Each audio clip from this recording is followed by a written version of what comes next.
beloved Mooji, last November I have been sitting silently in your presence in the intensive satsang in London. Since then, my perception of life and about myself and who I am drastically changed. You are always with me, wherever I go, whatever I do.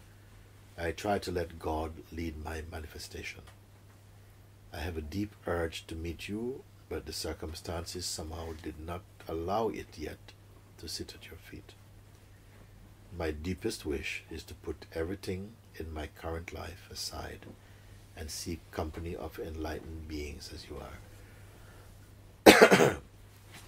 But where to find in such an ego-loaded city as London and self-ignorant environment such as the university?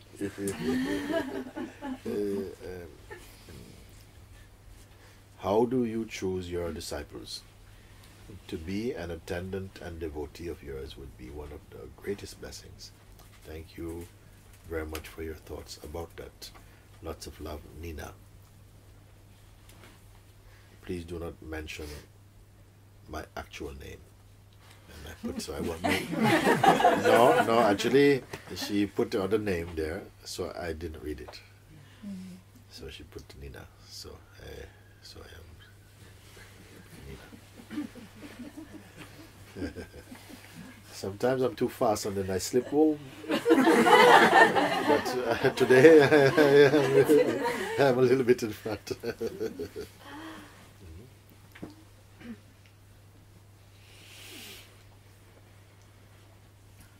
I mean, but why would you want to hide your name, having written such a beautiful thing? Sometimes you hide your beauty. You write and you say the most beautiful things, but you're afraid that the world will not accept you, they'll judge you for it. And he says, please don't mention my name, you see. But then you write and say many stupid things, and then you put your real name to them. If you can call your real name. And then I'm remembering one occasion when you told this one before, I went to one house. I rarely am doing this, but I was invited for dinner. And I went to one house, one friend in Brixton in London where I was living. And then during the course of the evening, this lady, she lives only with her son, little boy. I think at that time he's maybe about, I don't remember how old he's, maybe 6 or 7 or something. I had to go to the bathroom, went to the bathroom, and then I'm coming back to the kitchen, walking through the hall. I saw on like a piece of, on a board on the wall, some writing. And I was struck by the writing. Wow. The writing said, Mama, how can I be sure that I'm not already in heaven and that all of this is a dream?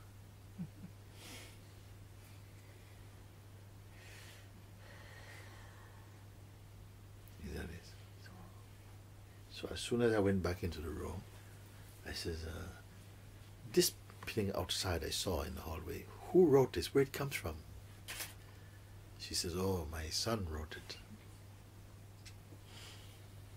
He was then only little, maybe 4 years old at the time. How do I know that I'm not already in heaven and that all of this is my dreaming? Child writing this thing, isn't it? Oh, my God. Listen to that. Now, last year, I was in London with Arun. Arun is not here now.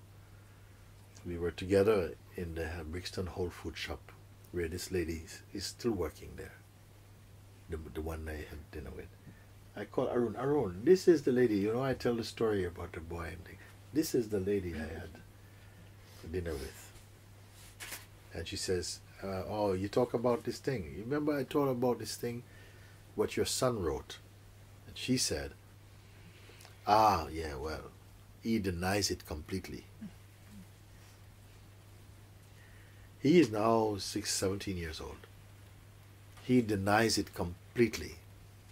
He said, I never wrote this. No, I never said anything like that. Because he's embarrassed. He's embarrassed. Because when you're a boy like that age now, in the street, you go, yo, man, hey. You don't say things like that. How do I know I'm not already in heaven? And all of this is a dream. Your friends will go, hey, man, what's up? What kind of stuff is that, boy? I say, well, I didn't write. I didn't write that stuff. You say something that speaks really deeply in the heart, no? But you are embarrassed that the people you have to live with, you don't want them to know that you have such feelings, have such thoughts. Then what a pressure to live. Yeah? Because they cannot stop you from thinking like you do, feeling like you do. And when you are strong enough, meaning that you come back and really discover and honor yourself, real self-respect, then that strength in you will inspire these people if you have trust in your own awakening, you see. But if you doubt it, then you're trying only to look like the way the world wants you to look, as you think they want you to look. I have one friend in London also, and this man, for me, is a monk, a true monk in a city, but he doesn't know it. He is completely detached, almost completely detached.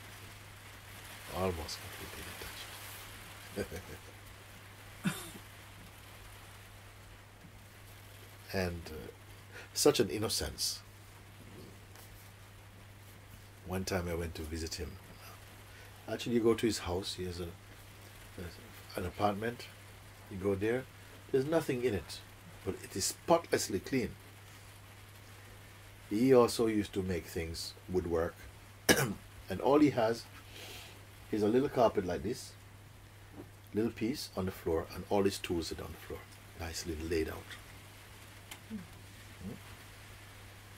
And sometimes you come to the house, says, oh yeah, I need, he said, oh, I need to have something to keep the milk and so on. I had one fridge I was not using, a small one, because I'd moved into my sister's house. I said, you can use this one. He used it. After 1 week, he took it, put it outside on the street. I went to him and said, where's my fridge? Ah, yeah. Actually, it was just, I didn't need it, so I put it outside. I said, but it's not yours. I said, my fridge. Then one time he pestered me, oh, I like your paintings. Will you make a painting for me? I want to make a painting of me, in fact. I sat and made this a painting. You know this painting? You ever saw it? No. I made a painting of him. And I was very happy with this painting. Then after 2 weeks, he put it out on the street. Not attached to things. And then always moving from place to place. His neighbors upset him, and he just leave the place, go away. Once I went to his house and we were sitting down, he was making some eggs and boiling some eggs. So, would you like one? Okay, I have one. So then we was talking, and the egg is there boiling in the pot like this. It's been boiling there now for a while. You want one? Okay, good. He put his hand in the pot, boiling water, take it out. We kept talking, with me and stuff like this. But he's not aware of those things at all.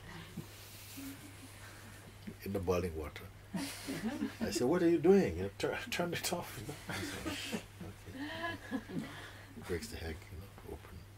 You want salt? Put salt in it. And anyway, I want to talk to you about this. Let's talk like that. But he wanted to have a girlfriend. So many nice girls come here, Mooji, and I would like to be friends with one of them. I said, it's not for you. It's not for you. Leave it. He wants to do these things. He wants to do the things that men are supposed to do. but it's not really in his heart. But he wants to try it, like he did with my fridge. So maybe after 2 weeks, put her out on the street again. Can't cope. Like this. Yeah? And I said to him, actually, I'm not going to call his name. I said, you're a monk, actually. You're a very pure heart. Yeah? But the only thing is, your attention is, again, wanting to become something that you're not. You already got this pure space. But something inside feel you have to become this thing. But it's not for you. And when you try, it doesn't work for you. You see? But you're still obsessed. And then you'll try this, and then something else will come. And you'll try that, and it's not this. And this is what's keeping on this earth at the moment.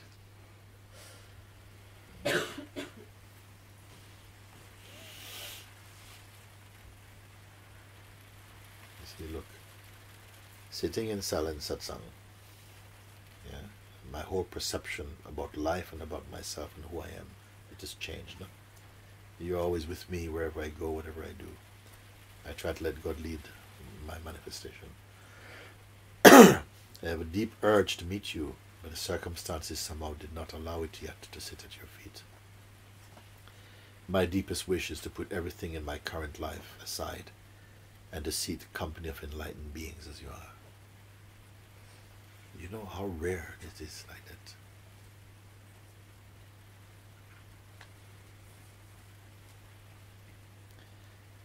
But we are to find in such an ego-loaded city as London and a self-ignorant environment such as university. You don't have to worry about that. Just you have this desire. Don't worry where you are. You could be in hell. But if this desire is alive, it will transform your environment. It will bring somebody to you. If not somebody, it will bring... A frog will hop in your room. Something drop on your head. And something will happen like, whoa. Your mind will connect. No? Something will happen. But if you say, yeah, but how is it possible in this place? In university, how will you ever meet? No, you don't know. You don't know.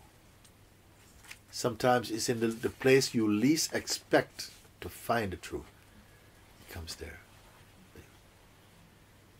And the place you expect to find it, you cannot find it. You see.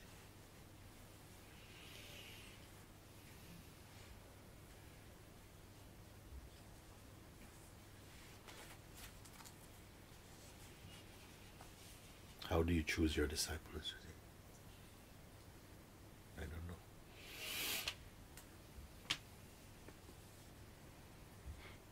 I said one time, the lover is chosen. The beloved is recognized.